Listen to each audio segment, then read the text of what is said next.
It's your time for Chai with Nanice.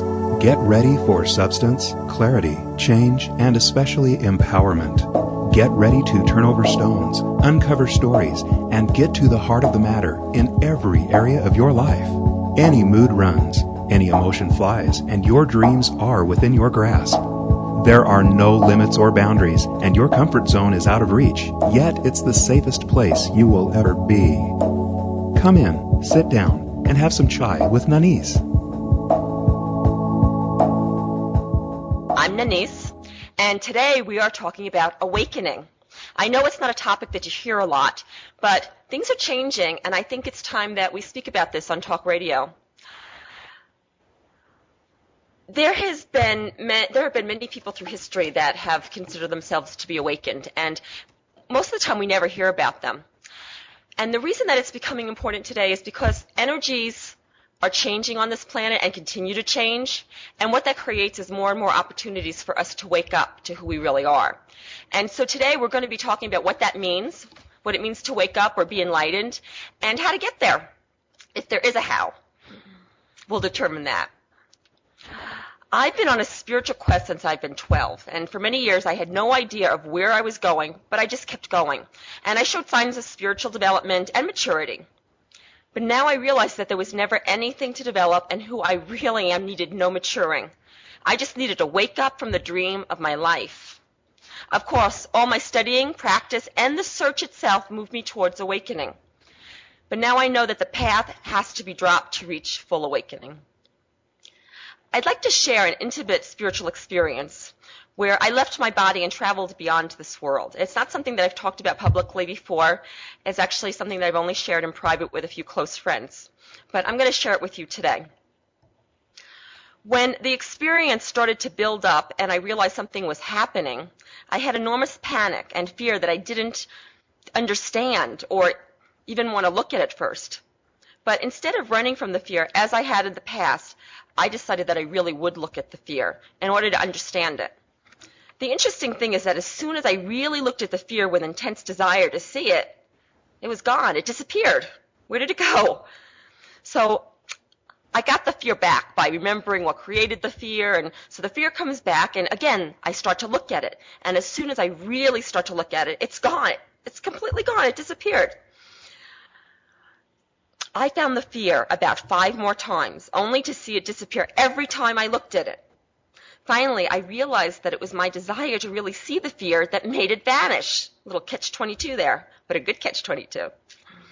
Finally, I understood that there was no more need to look at the fear. It was completely gone. By the way, I believe that this is true for all fear, but that's another show. Once the fear was gone, I had the experience of actually leaving my body. My body was still functioning completely fine. I know because I got back in it and it seems to be working good today. But once I left the body, I clearly saw that the fear was of dying, that my body, my mind held me there because it was afraid that if I left, I would die. I found myself as both a part of the one and also all of the one, and knowing that there's only one. I believed this before that day, but that day is when I actually experienced it beyond any shadow of a doubt. I had an experience of living beyond my mind and body and seeing the essence of God or the absolute in every way. From that perspective, I looked at my current life, and without effort, I observed that it was not about purpose or doing it right, as I believed. There's nothing to do. I realized that it was impossible to make a mistake, and we could do whatever we want without any external punishment or damnation. We've been punishing ourselves all along. There's no great power out there judging us or punishing us. I now know it is impossible to do your life wrong. In this experience, I consciously moved back and forth between experiencing this oneness and remembering my life, and finally knew that my life was a perfect gift in every way. All the experience I've ever had, they were absolutely perfect.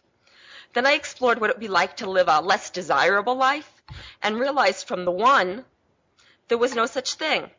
Now, I remembered hearing about Eckhart Tolle's life, and he lived on a bench in a park in 4 seasons after he had an experience of awakening. Now, when I heard that, I thought it was awful, but now, from this place of knowing who I really am, I understand that there's no difference between living like a millionaire or living like a homeless person. In this state, I had the direct experience of being without preference, and I understand that preference is a human device and does not come from who we really are. Even after the experience was done, I was changed forever. Concepts that I questioned, I now knew to be true. And beliefs that I believed in, most of them, they became false.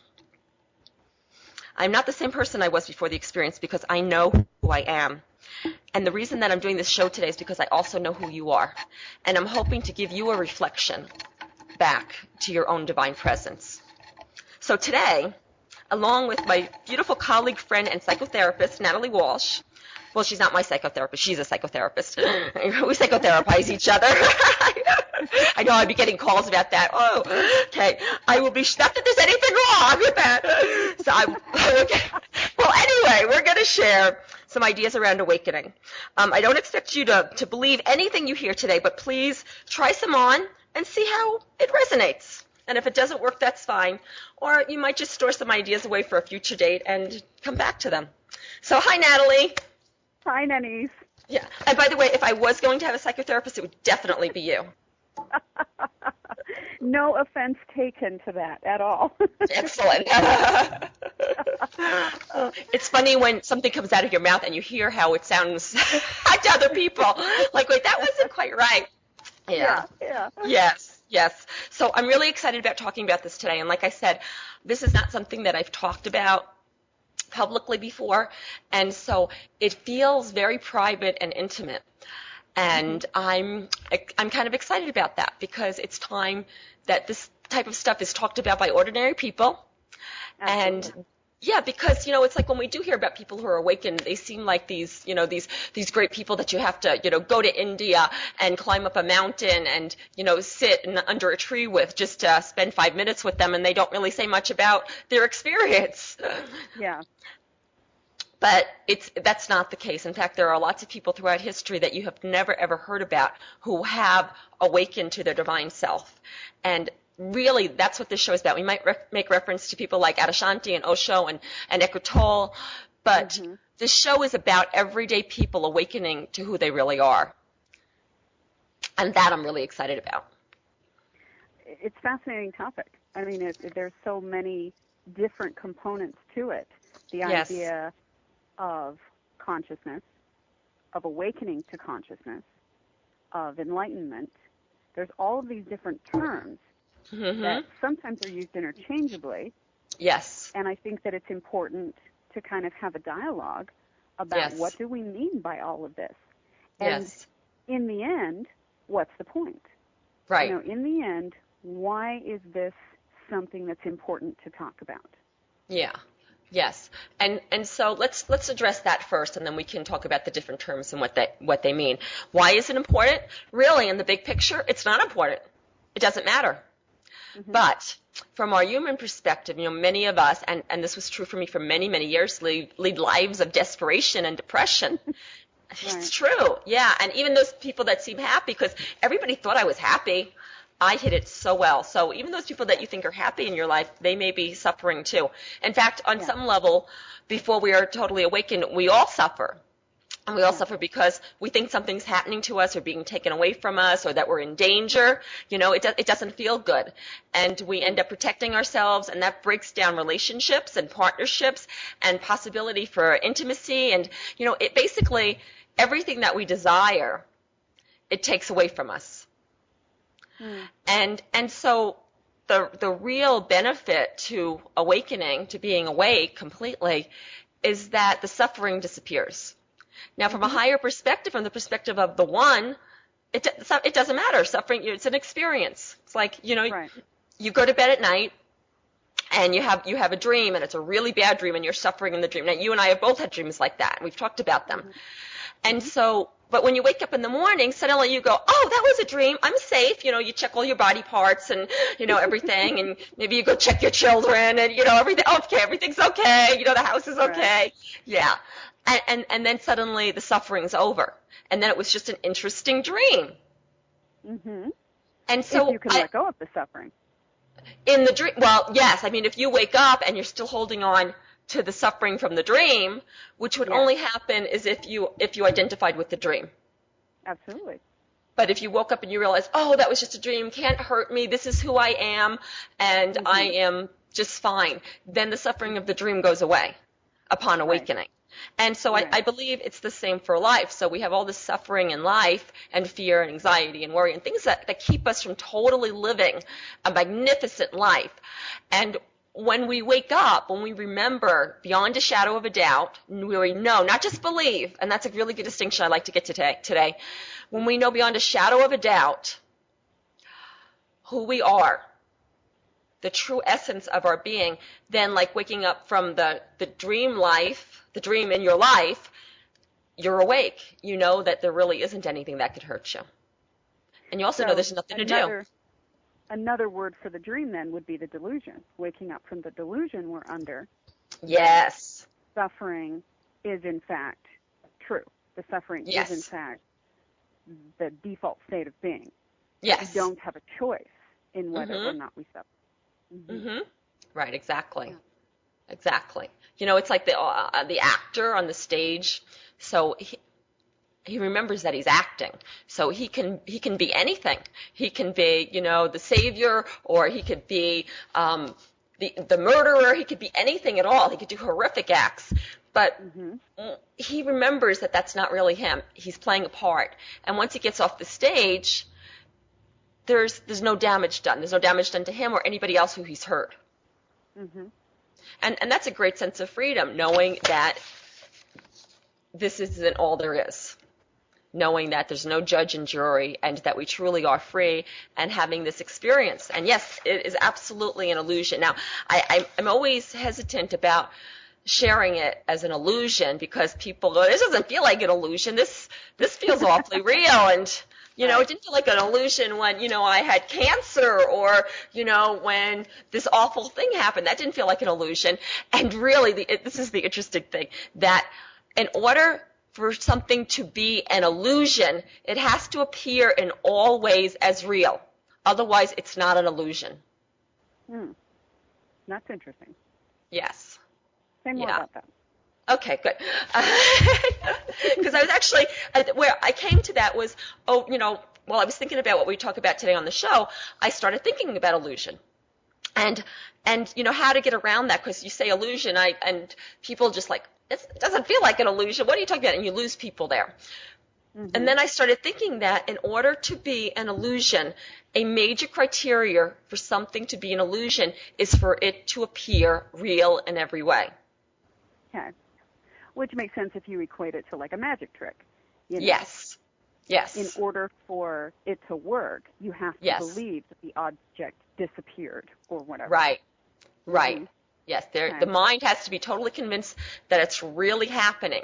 And so the way that our world, our lives are constructed, is that everything appears to be real and solid, and we appear to be real and solid, and because of that we identify with those things, which makes them even more real and solid.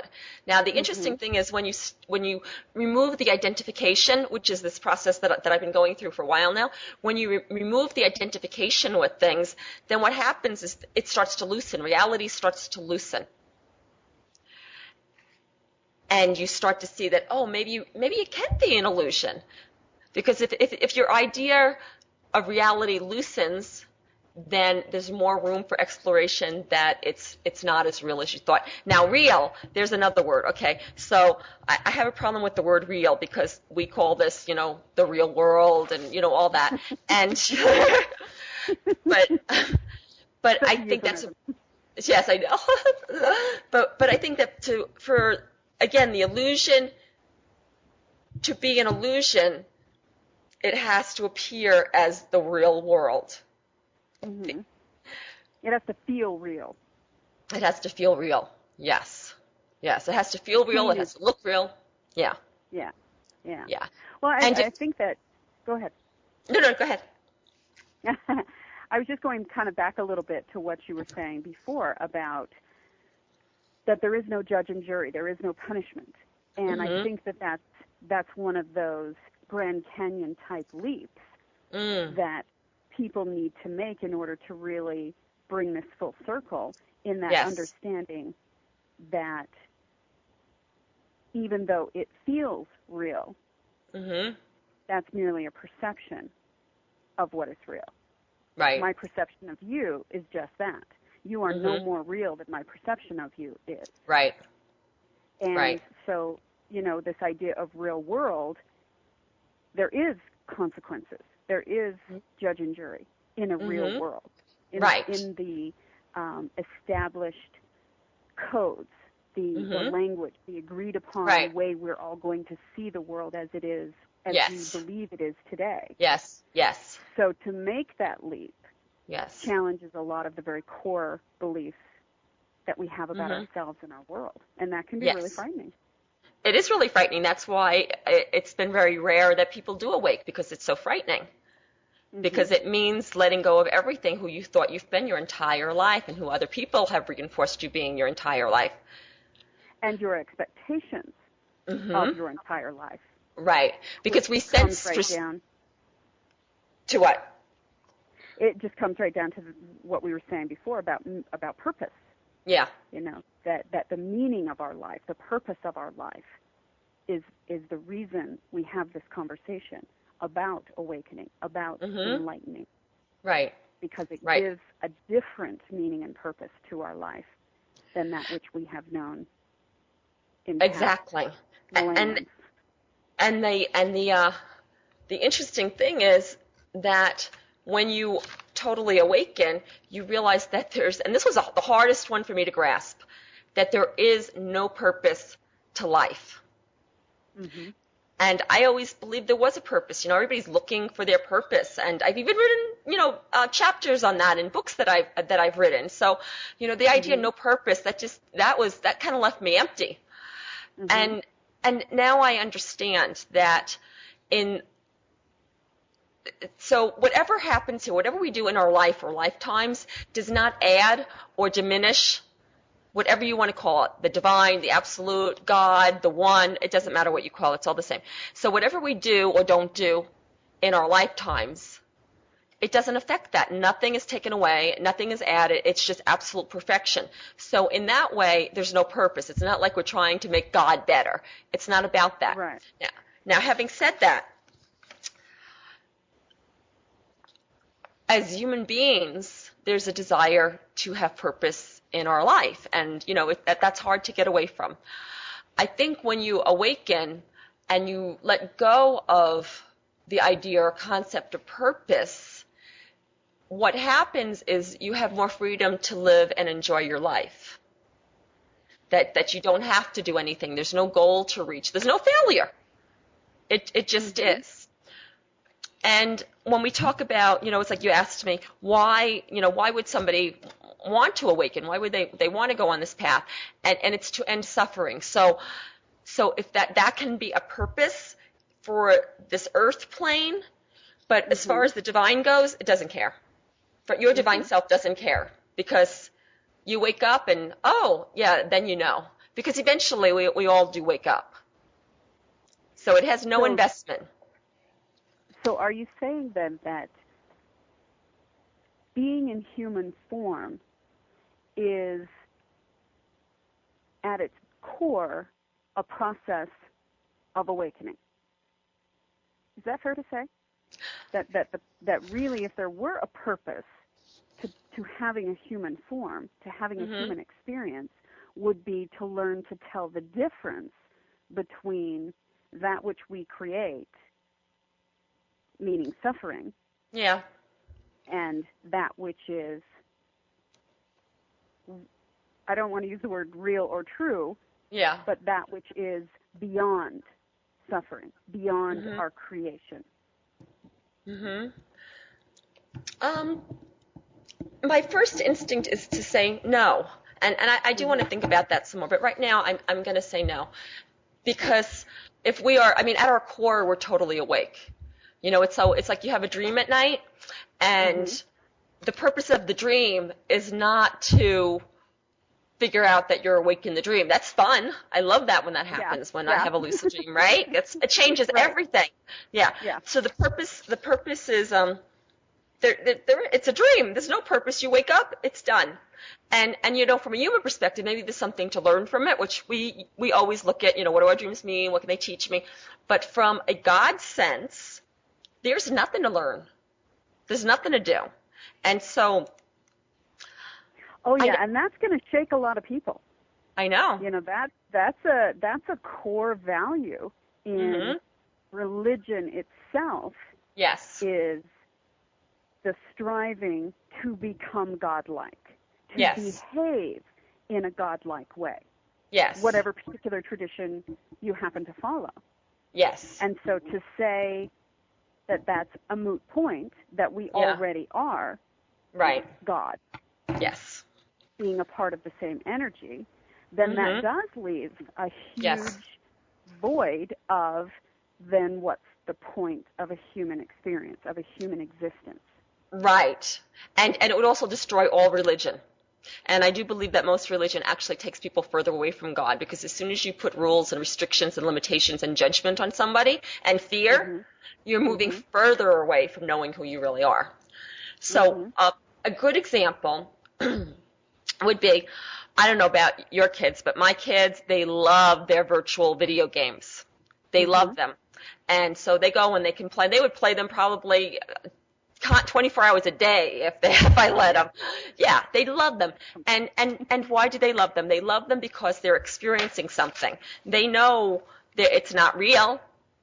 They know it's not really happening, but they can go and they can play and they can have this really amazing, fun experience. And very often they can make whatever they want. They could create their characters and they could choose this and they could choose that. And it's so interactive and they have a blast. And so what's the purpose of that?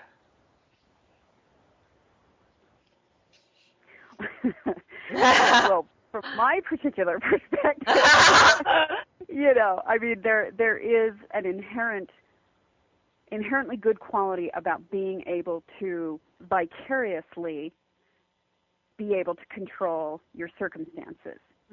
But at the same time, I look at that and I say that's an artificial replication of life. That instead of actually living life, you're just viewing it. Yes. You're not really participating in it. Now, that's the. I'm so glad you said that, because that makes what I'm going to say right now really interesting and thought-provoking. Okay. So if I can remember what it was now.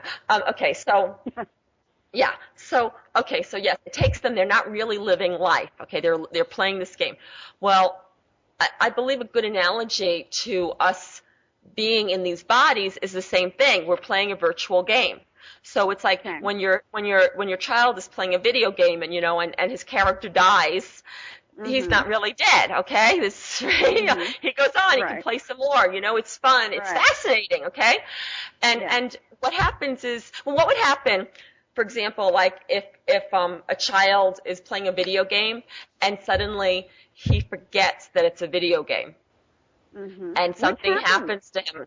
It does. Yes, and that changes the whole thing. It's no longer very much fun. Which is why they cry and get so upset and they throw a remote and they're yelling. Exactly. Because they forget. Now, yes, they forget. Now, when they remember, and as they get older, usually they get better at remembering, at least that's been my experience, but when they remember, they actually have a lot more fun. Now they are really participating in the game and enjoying it rather than having fear around it.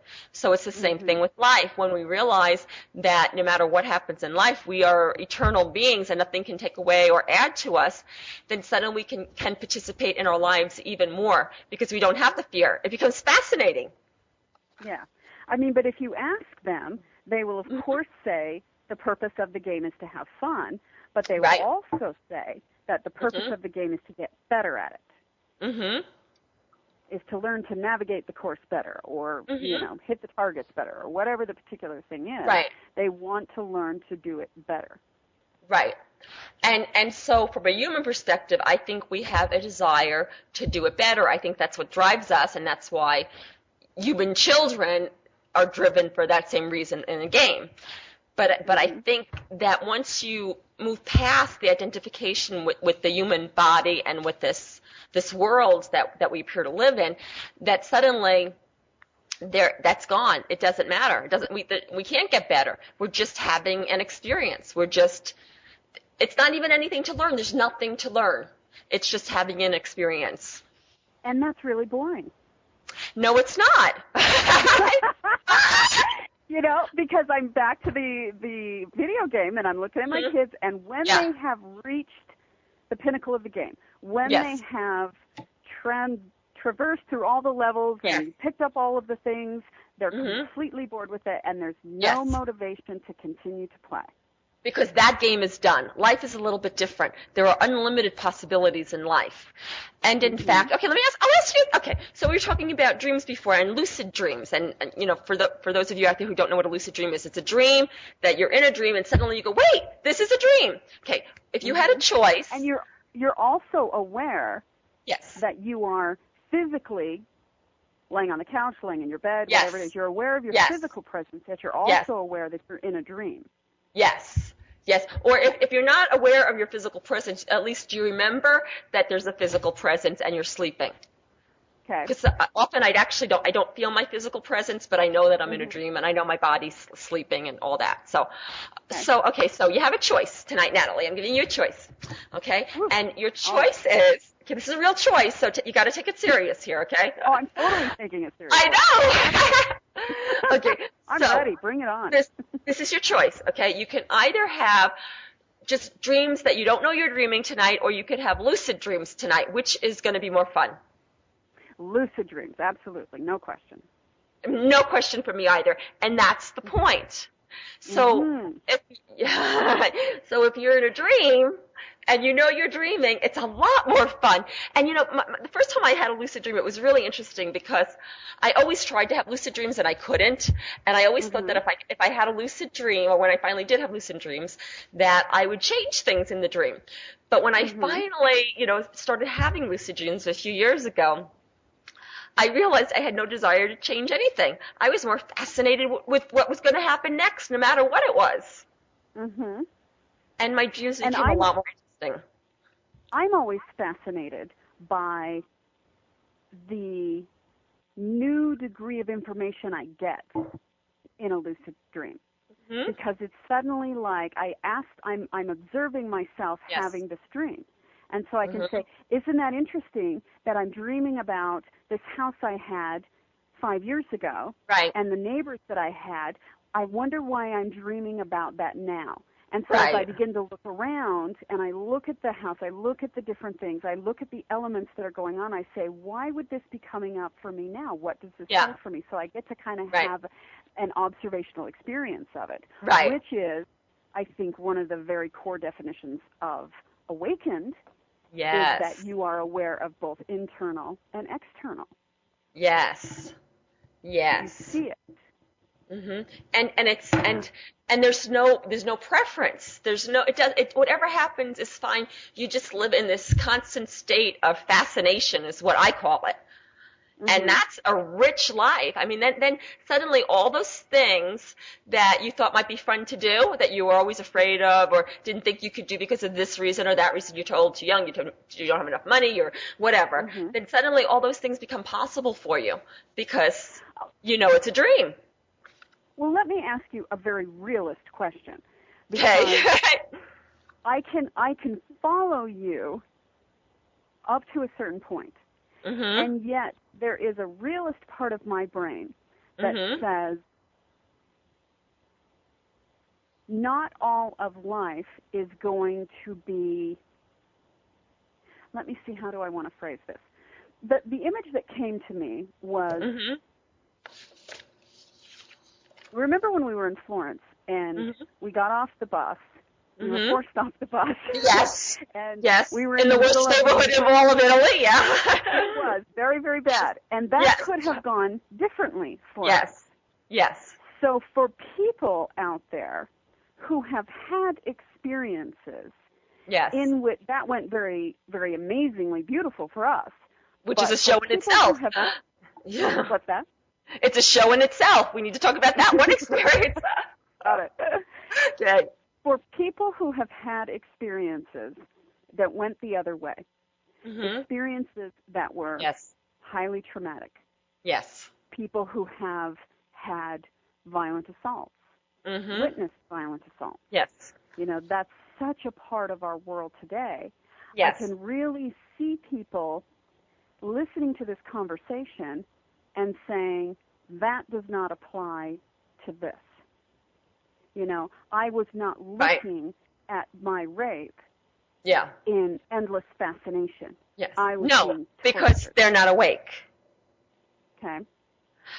So and that's a bold statement. You recognize that's a bold statement. Yes, absolutely. So and it's not even that there's it's not even a preference that that being awake is better than not being awake, but being awake ends all suffering totally across the board. So it's like if you had a dream and you got raped and, you knew that you were dreaming, it wouldn't be any trauma. But if you had a dream you were being raped and you really believed that it was happening, there would be trauma. And so I believe it's the same. So a really great example, this is probably my favorite one. So Osho, who I consider to be one of a very, very awakened being, he died in the 1990s, and he was a great spiritual teacher for many, many years. And I read his book. It's called The Autobiography of an Incorrect Mystic, because he did it all wrong. But, yeah, he's a fascinating being. Anyway, so there were some photos in this book, and I was looking at one photo after another and just, recognizing this light in his eyes and his face, and he was smiling, and so he just looked so blissful. Like, you could just look at his face and, oh, that's true bliss, that's true joy.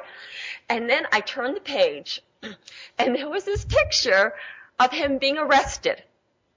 He was in shackles, so his feet were bound together with metal, his hands were bound together with metal. He had what looked like the CIA or FBI all around him.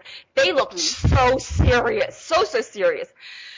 And when I looked at Osho's face, he had the same blissful expression on as he did in all the other photos.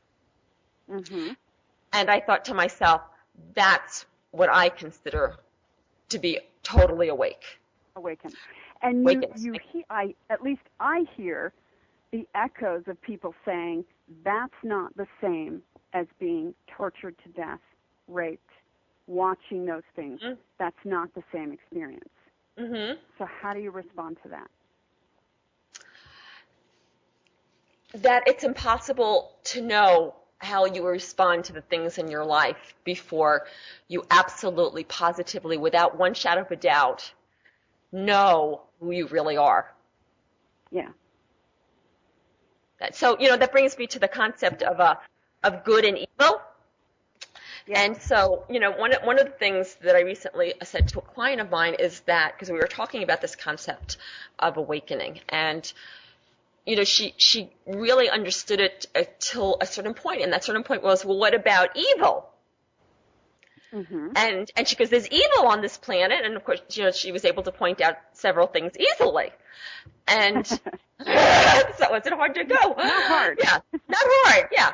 And when I said to her that if we were all part of the one, meaning we're all part of God or the absolute, whatever you want to call it, then we're all part of it, and that there's nothing outside of it, including those things that we consider evil. Yeah. And she looked at me like I was nuts. And I don't blame her. Most people would. I'm sure a lot of people listening to the show today think that too. So I provided this example, and that's fine. And I provided this example. Yeah. And so this is the example. So I said to her, so imagine that you're having a dream, and, you don't know it's a dream. So you're having this dream, it feels real, and your neighbor comes over to your house and spray paints your front door in red paint and, digs up your lawn and, does all these things. And then you wake up from the dream. I said, do you go over to your current neighbor? Because it was a dream about your current neighbor. I said, do you go over to your current neighbor and start yelling at him or judging him? And she said, as you can imagine, well, no, that was a dream. I said, okay, so he did this evil thing in the dream, but you realize that he's not an evil person. She's like, yeah. I said, okay. So she started to get it, and then I went on, And I suggested that she's in the dream, and he keeps doing these awful things to her all this bit of history of them now. She keeps having the same dream, and she doesn't know she's dreaming. And so finally, she just decides that she's going to get revenge. So she takes a gun or whatever and goes over and kills the man. Yeah. And then she wakes up from the dream. I said, do you feel like you did anything bad that you should punish yourself or put yourself in jail or anything like that? And she laughed again. She says, well, no, it's just a dream. Mm-hmm. Okay. So I said, now imagine this. You're in the dream. He's still doing all these awful things to you. And all of a sudden, you know beyond a shadow of a doubt that it is a dream and you have been dreaming this. I said, how do you feel then? And she says, well, then it's just interesting. Then I don't have any anger. He can do whatever he wants because I know it's just a dream. It's curious and fascinating. I said, exactly. So if this is a dream, if life as we know it is a dream, yes, I'm still stuck on what's the point. What's the point of having there is none. The dream of these types of things? Do you know what I mean?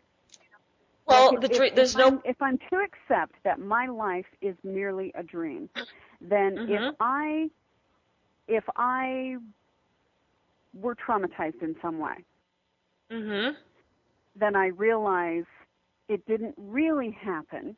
It was just my perception of it happening. Is that right? I mean, is that what I'm understanding? No, that's not quite right. Because, see, for years, I believed and accepted exactly what you just said. And I had a lot of trauma in my life, and I would kind of pat myself down, and I would say, "Oh, it's just a dream. It's just a dream." Trying to make myself feel better. Okay, so that's where I hear your question coming from. But when you totally have this experience of knowing who you really are, totally being awake, knowing that this is an illusion, that nothing can hurt or destroy you, then you don't have to tell yourself this is a dream. It's just it doesn't affect you. Okay, there's nothing to rationalize. Therein lies one of the cores for me, is when you say nothing can hurt or destroy you. And that's why I disagree, because I look at hurt as being vastly different from destroyed. I think a lot of people will agree, most religious people will agree, that life continues after this life. And so while no, it does not destroy the spirit, I think most people would argue that it does hurt. It hurts in this life, absolutely. Yes. It hurts in this life. I mean, it feels like there's lots of things that hurt in this life, and there's pain in this life. And let me take a little sidestep here. So I don't remember who it was, but I was recently reading about a spiritual teacher who himself was fully awake, and he was teaching a bunch of students. And one day, somebody came in with a note that told him that his son had just died. Yeah. And he started crying. Tears started rolling down his face. And one of the students looked at him and said, I don't understand. If you know that this is just a dream and just an illusion, why are you crying? And he looked up and he said, because of all illusions, this is the most difficult one. And so, it's like when you know that you're creating this illusion, when you know that you're dreaming, you still feel things, but it doesn't affect you the same way. You still get to experience life. You still get to have all types of experiences, and but it's not the same thing. It shifts. It's different. It's not the same sort of pain. Suffering disappears. I recently had an experience. Go ahead. No, I was just going to say, because we are not invested in the outcome. We're not attached to our story about it, to our definition of what it means. Okay. Yes. Go ahead. Yes. And so I recently had an experience where I had great sadness, and I just allowed myself to feel that. And the most interesting thing is that by just allowing myself to feel it and not judging it as bad or pushing it down or pushing it away, even in the midst of the sadness, I felt unbelievable bliss, unbelievably connected to who I really am.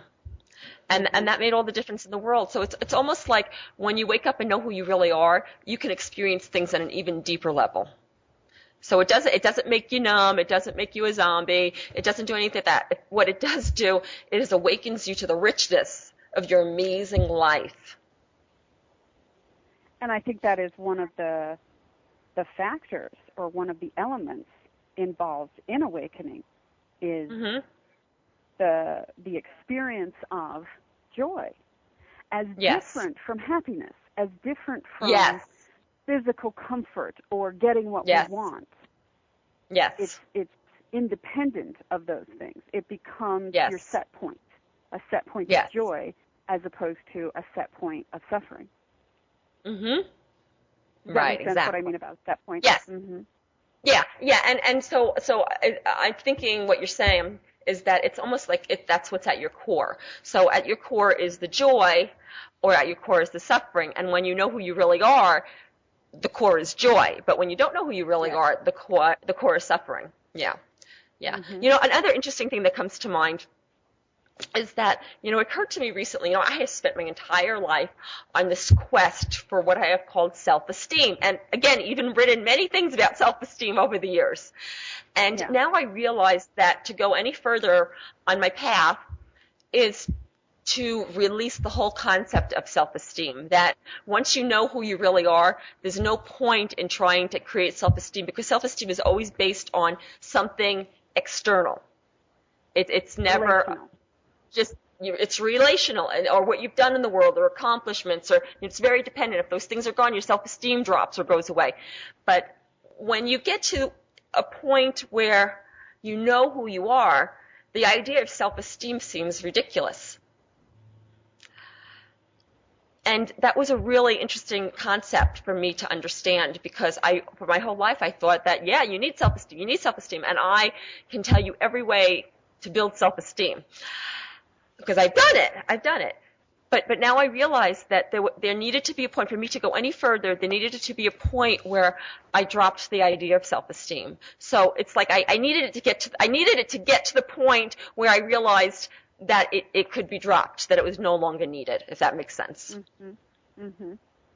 Yeah. So it's more like something you wear as opposed to something you are.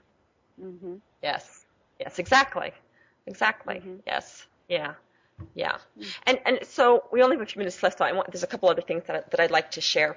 And what you mentioned before about the difference between being awakening, and enlightenment, and they're really loose terms. In fact, I think even like our whole conversation today is very, very intangible, because as soon as you start to define what it is, it stops being it, because really the truth has no definition, no boundaries, no limitations. And in fact, changing. in the way that it creates the illusion, that's true. But it itself, there's no time, there's no space. It is as it is. It appears to be changing, but we're really not going anywhere or doing anything. That's part of the illusion. But and by changing, so it's. I just mean the way we see it, what we see, our observations change, because the world is changing. People are changing. Yes. And so if it changes, then it really wasn't truth. It was still a belief. And that's a really good distinction, because and this is going to be another black or white statement that I make. And you know me, I don't usually make black and white statements, but sometimes it's appropriate. And what that is that all beliefs are false. Okay. All beliefs are false. If it's a belief, it's false. God. I mean, false? Yeah. Because you haven't had the experience of God. See, that's the difference. There's a huge difference between a belief and a knowing. So it's like if you go through your life. No human on the planet has had the experience of God. Oh, no, they absolutely have. But they don't say, I believe in God. If I'm a person that's had an experience of God and I say I believe in God, and by your definition all beliefs are false. Well, you would, if you had an experience of God, you wouldn't be saying I believe in God, because that means that it's something separate from you and something that you're trying to put reason to. You haven't had the experience. And explain what you mean by put reason to. So if I said to you, why do you believe in God? You might say something like, oh, that's what you were taught, and you just feel that there's something greater, and there has to be more. These are typical things that people say when they explain why they believe in God. So the difference between because I feel it in every cell of my body, because I just know it to be true. How do you know it? I feel it. I sense it. I have an overwhelming feeling of love and gratitude and joy and oneness with all living beings. Okay, so then I would ask you, so is that a belief or an absolute knowing? And I would say it's an absolute knowing. So there's nothing that I could say to you that would make you believe otherwise? No, because it's not something you can say. It's something that I feel. It's something that I know. You know, something that is in your being. Okay, so that's not a belief. Okay. That's a knowing. So what is a belief then? So everything that we believe that. Belief and knowing. Yeah.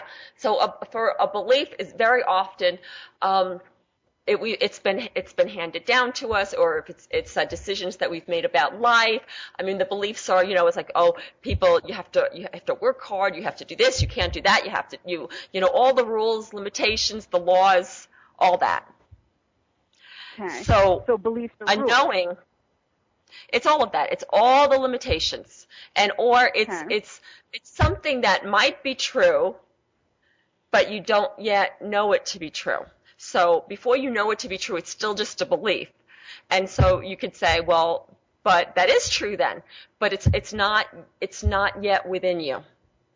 Okay. So once it's within you, you wouldn't call it a belief. Yes. You would call it what? A knowing? A knowing, a truth, the truth. Or a truth, because two truths can be different for each person. So one truth for me may not be a truth for you.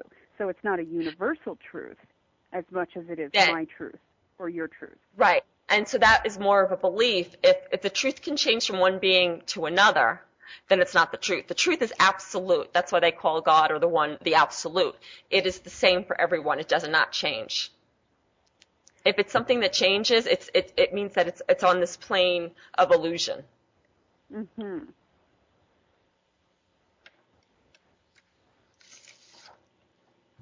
Which I'm trying to argue with them. I know. You've been doing a very good job. I mean, I see that belief from, say, religion.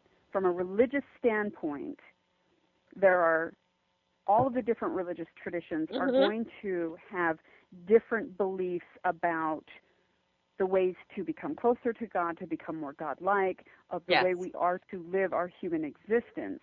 The truth in that is universal to all, is that there is a power, force, being, energy, whatever you want to call it, greater, that binds us all, that connects us all. Yes. Yes. And except if you're an atheist. A lot of atheists have a better understanding of God than people who are completely religious. And that's an interesting thing. And I think maybe I would love to continue this conversation on another show. Would you be willing to do that, Natalie? Sure. Yeah, because there's so much more to talk about here. And I love your challenging questions. And, the truth is, I don't have all the answers. I'm still on the path myself. I've had amazing experiences. I know beyond of a shadow of a doubt I have this experience of being the one, the absolute. But many people who have totally awakened, there's something that happens, and it's a divine experience. And although I have had many divine experiences, especially over the last year, I don't believe that that's happened to me yet. Mm-hmm. And so, I'm not an expert in this field. What I would like to do is just share my experience and what's happening in my experience. And create dialogue, which yes, I think exactly. is so important, because the more minds that get together to create dialogue, the more personal experiences, people willing to say, I had this, I don't talk about this much, but I had this out-of-body experience, the more people become willing to share that kind of stuff, the better the answers we get, and the further we get along whatever path of enlightenment there may or may not be.